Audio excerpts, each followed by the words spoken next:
Hi, it's Dr. Toker. I thought I would have a little conversation about the magic of fiber. I mentioned fiber in a video about treatment of hemorrhoids. And we actually use fiber for a lot of different things. So we might as well discuss what is fiber and, like, how does one use this magical substance to fix all these GI complaints? Okay, well, fiber comes in two different types. There's a soluble fiber and there's insoluble fiber.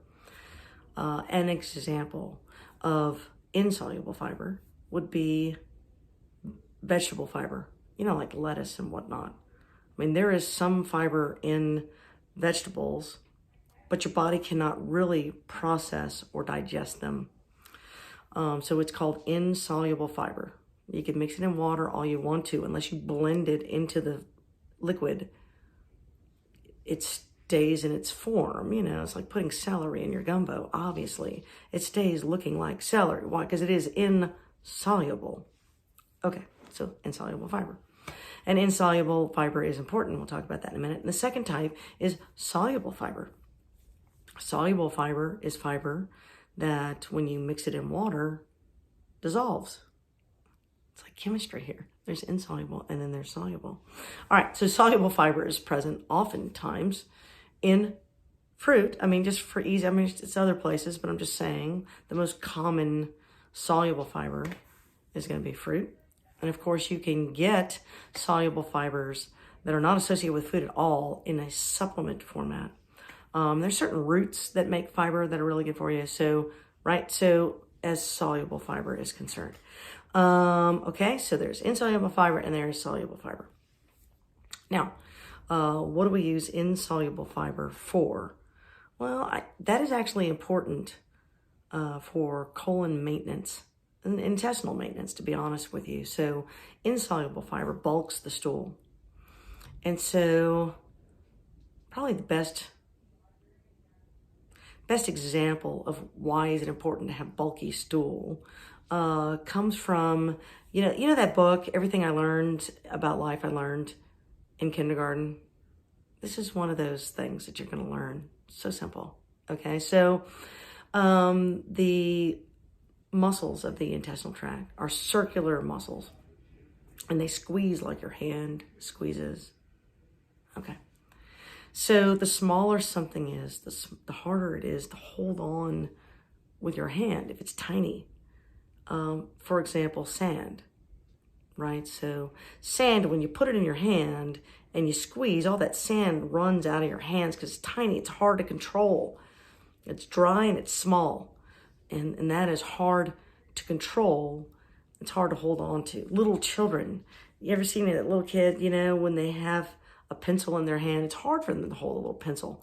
So they make big chunky crayons for little kids. And then also the Rheumatoid Arthritis Foundation makes big kitchen instruments for people with arthritis because they know it's easier to hold on to bulky things than it is to hold on to a little thing.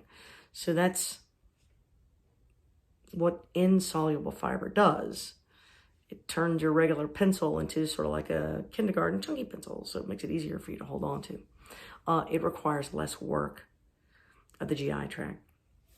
Now, soluble fiber will absorb water and traps it. So when you consume soluble fiber, it binds water. And now that water can't really be reabsorbed by your intestinal tract. The water stays in your GI tract, and therefore it has a stool softening ability. Why do you want the stool softening? Well, let's go back to the sand concept, okay? So sand that is wet, so it's bound sand, you can hold in your hand pretty easily, and you don't have to struggle to hold sand in your hand when it's wet because the water is in there, right? So soluble fiber does that same thing. It sort of keeps the water there. So your poor little colon and your small intestine, they don't have to squeeze so hard. They don't have to work so hard.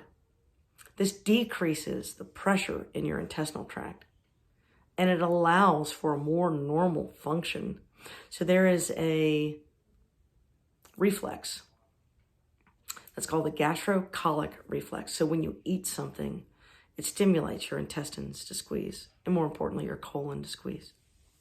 If your colon is already kind of squeezed down, trying to hold on to this non-fibrous, dry poop, it misses this signal from your stomach. It can't squeeze any harder. It becomes dysfunctional. It doesn't work. Things don't go anywhere.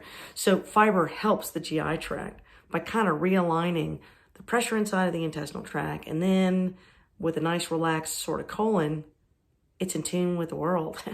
And it can feel the reflex. Oh my God, you just ate something. I should probably squeeze some of this poop along there. So there's room to digest more food. So it is interesting. Some patients will feel like, oh yeah, I eat breakfast and everything that I just ate, I just pooped out.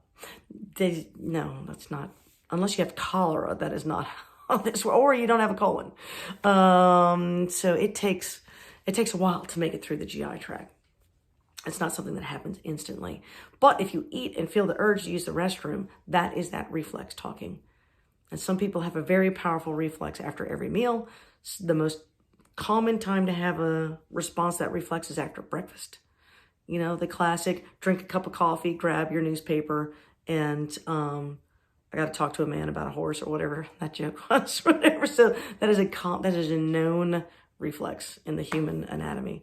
Okay, so when you take in soluble fiber and insoluble fiber as part of what you are eating, it tends to reset your intestinal tract to be more normal. Now, Miralax is not a fiber. I love that when I ask patients, are you taking fiber? Well, I take Miralax. So that is not actually the question that I asked. Okay, so Miralax is not a fiber. And a stool softener is not a fiber either. I mean, I'm talking fiber. Like, do you eat your fruits and vegetables? And if you hate fruits and vegetables, which I do have some patients that will not eat a vegetable to save their lives. And I'm not talking about potatoes. I'm talking about like lettuce or spinach or broccoli or something. So if they don't like anything green, and they don't eat fruit, let's say, for example, they have a very low fiber diet. Those patients can struggle because of that. And so fiber supplements are very handy. Now, so what are the fiber supplements? The most common over-the-counter fiber supplements are going to fall into a psyllium category. You can get plain psyllium.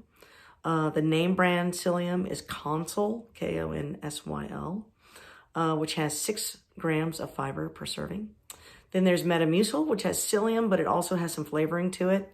It's like a gritty tang. No offense, Metamucil people, it just is.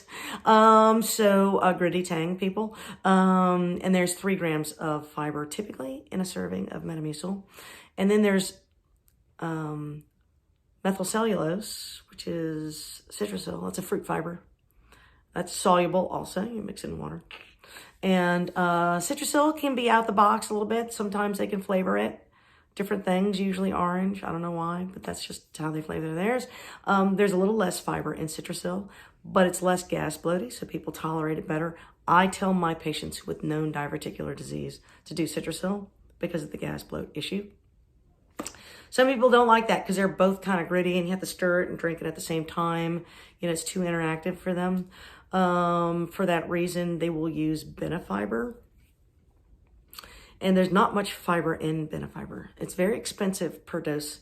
So 1 dose of benefiber is probably a gram of fiber at the most. So if you're a benefiber person, you got to use a lot of it. It is so refined, very soluble. You cannot taste it. See, it's very easy to put in your coffee if you wanted to. So you can put benefiber in anything, and I suggest to patients, you just go ahead and put it in everything. Because you need somewhere between 20 and 30 grams of fiber a day to sort of maintain a healthy GI tract. Now, in the realm of soluble fiber comes the concept of a prebiotic. A prebiotic is usually in the fiber category. Inulin is a prebiotic. And that comes from a root, and I wish the hell I could remember the name of the root. Don't know, but I just buy it as powder. This substance is important to maintaining a healthy GI tract bacterial load. So you are a walking microbiology experiment. I hope you're not a germaphobe. You are covered. inside and out. And intestinal functions directly related to the bacteria that are within your GI tract. In fact, that's fascinating, actually. In fact, there is a distinct gut-brain association. And for a long time, we often thought, well, it's like your brain is triggering your gut. But as it turns out, your gut may actually be triggering your brain. We get a lot of important cofactors from bacteria that are in our GI tract. They are symbiotic to us. You cannot survive without these bacteria. The problem comes in modern life with refined foods that we eat, especially artificial sweeteners and artificial fats. These low cholesterol fats are terrible for you. Why? Because they kill normal bacteria. Normal bacteria can't eat those. We started a skim milk craze. Skim milk, that's terrible for you. The fat inside of milk, the intestinal bacteria they want that. They will actually turn that into a very particular fat called butyrate, a fatty acid that you personally need, right? So your health requires butyrate, which is a putrid smell. It's horrible. If you've ever done scientific research that requires like butyrate in a test, god awful. It is. It's putrefacted. I mean, it's partially digested fat. So if you eat full fat milk or full fat yogurts, like Greek yogurts, that fat in your GI tract will get transformed into butyrate, which your body can then absorb. And your body requires that. It's a great anti-inflammatory. So anyways, so you need the intestinal tract bacteria to transform your food into cofactors, lots of vitamins, fatty acids, forms of amino acids that otherwise would be toxic to you. The bacteria will eat, change slightly, and excrete, and then you can absorb them. You've got to have intestinal bacteria that are healthy. And you have got to stop trying to kill these bacteria by doing colon cleanses, by doing artificial sweeteners, artificial fats like margarine. You know, go back to a diet from the early 1900s, from 100 years ago. Over time, that will actually reset the intestinal tract bacteria. So this concept of prebiotic is sort of a newly defined thing. But it's known fact that we must have.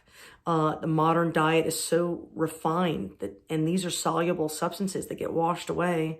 And so your diet probably doesn't have a lot of this prebiotic inulin substance in it. So you can supplement your diet with it if you just have to have pre-manufactured food just for virtue of that's your lifestyle.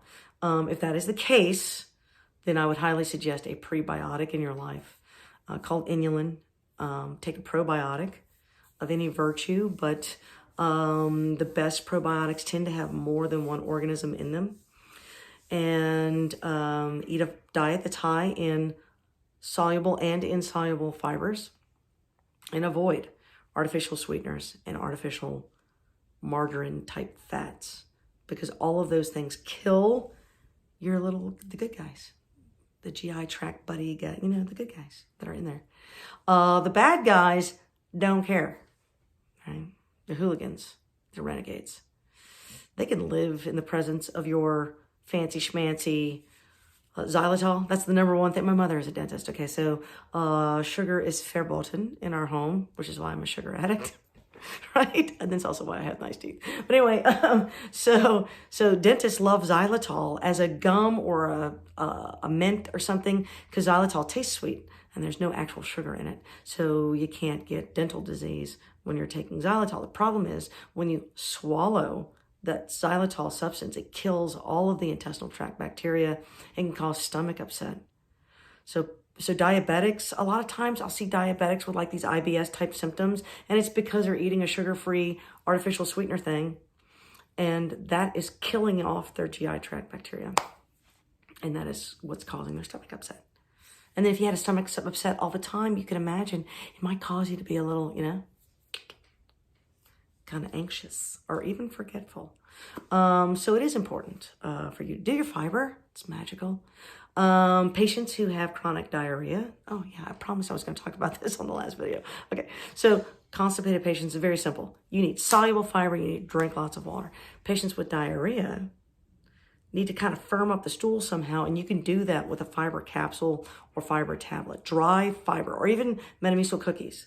So dry fiber substances with just enough water to swallow it will absorb the water to firm up the stool a little bit so you don't have the diarrhea issue. The next question is, why do you have the diarrhea? Refer you to, on a minute point, somewhere 10, I guess, in this video, when I started talking about GI tract bacteria. So what you eat almost always causes a lot of these GI tract ailments. It's almost always dietary. Patients hate hearing that. It's almost always dietary. But, okay, so that's where you're going to start. Fiber and a probiotic and a prebiotic. Okay, avoid artificial sweeteners. Avoid artificial fats, you know, like margarine. And then I do have an old video titled Gluten is the Devil. Or maybe it's Gluten is Evil. I'm not sure. It's a little bit of a rant on my front porch. I don't know. It's long like this video is. But feel free to watch, because gluten is the devil. And that is a different talk for a different time. But anyway. Okay, so that's fiber, how it's magical and how it's going to help you with what ails you. All right? We'll see you next time.